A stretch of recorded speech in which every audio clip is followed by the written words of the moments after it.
नमस्कार. आज आपण अतिशय पौष्टिक आणि झटपट तयार होणारी मटकीची उसळ बनवणार आहोत. चला तर मग रेसिपीला सुरुवात करूया. सुरुवातीला कढईमध्ये 1 चमचा तेल गरम करायला ठेवले. तेल गरम झालं की अर्धा चमचा मोहरी, 1 चमचा जिरे घालायचे. जिरे मोहरी तडतडले की 2 ते 3 उभ्या चिरलेल्या हिरव्या मिरच्या, 3 ते 4 कढीपत्त्याचे पानं, 7 ते 8 ठेचलेल्या लसणाच्या पाकळ्या घालायच्या. लसूण ठेचून घालायचा म्हणजे चवीला छान लागतो. आता लसूण सुरुवातीला तेलामध्ये थोडासा परतून घ्यायचा आहे. आता लसूण परतून झाला आहे, यामध्येच बारीक चिरलेला कांदा घालायचा आहे. आता इथे कांदा मी बारीक चिरून घातला आहे. तुम्ही उभा पातळ चिरून जरी घातला तरी चालते. आता कांदा देखील आपण तेलामध्ये परतून घ्यायचं आहे.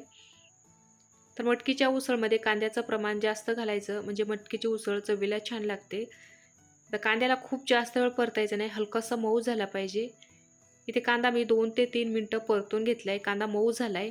यामध्येच एक बारीक चिरलेला टोमॅटो घालायचा आहे. आता टोमॅटो देखील कांद्याबरोबर 1 मिनिटभर परतून घ्यायचं आहे. आता इथे टोमॅटो मी मऊ होईपर्यंत 1 मिनिटभर व्यवस्थित परतून घेतला आहे.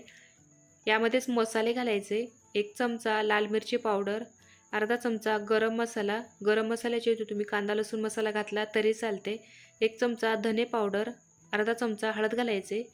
आता हे मसाले मिक्स करून 1 मिनिटभर परतून घ्यायचे.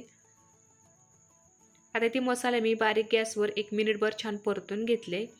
आता इथे मी मोड आलेली मटकी घेतली. ही मटकी देखील मसाल्यामध्ये घालायचे. त्यानंतर चवीनुसार मीठ टाकायचे. आता मटकीला मसाल्याबरोबर मिक्स करून परतून घ्यायचे. तर मटकीला मोड कशा आणायचा याचा देखील व्हिडिओ मी तुमच्यासोबत शेअर केला आहे. त्याची लिंक मी खाली डिस्क्रिप्शन बॉक्समध्ये दिली आहे. तो देखील व्हिडिओ तुम्ही नक्की बघा. आता इथे मटकीला मी मसाल्याबरोबर मिक्स करून 2 ते 3 मिनटं छान परतून घेतले. आता झाकण ठेवून मटकीला शिजून घ्यायचं आहे. इथे मी बारीक गॅसवर 5 मिनटं मटकीला शिजून घेतलं आहे. तर मटकीमध्ये मी खूप जास्त पाणी घालणार नाही, अगदी कमीत कमी पाणी टाकून मटकीला वाफेवरच शिजून घेणार आहे.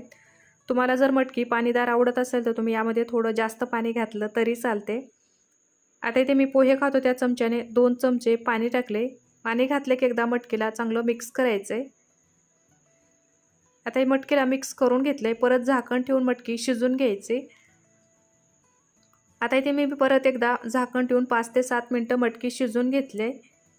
आता इथे बघू शकता मटकी छान शिजले. मटकी शिजायला खूप जास्त वेळ लागत नाही. यामध्येच आता सर्वात शेवटी बारीक चिरलेली कोथिंबीर घालून एकदा मिक्स करायचं आहे. ते तयार झाली आपली मटकीची उसळ. ही तुम्ही उसळ सकाळच्या नाश्त्यासाठी किंवा मुलांना टिफिनला सुद्धा देऊ शकता. मुलांसाठी तर खूप पौष्टिक देखील आहे. तर या पद्धतीने तुम्ही मटकीची उसळ नक्की घरी करून पहा आणि रेसिपी कशी झाली मला खाली कमेंट करून सांगा. व्हिडिओ आवडला तर लाईक आणि शेअर करा. व्हिडिओ पाहिल्याबद्दल धन्यवाद.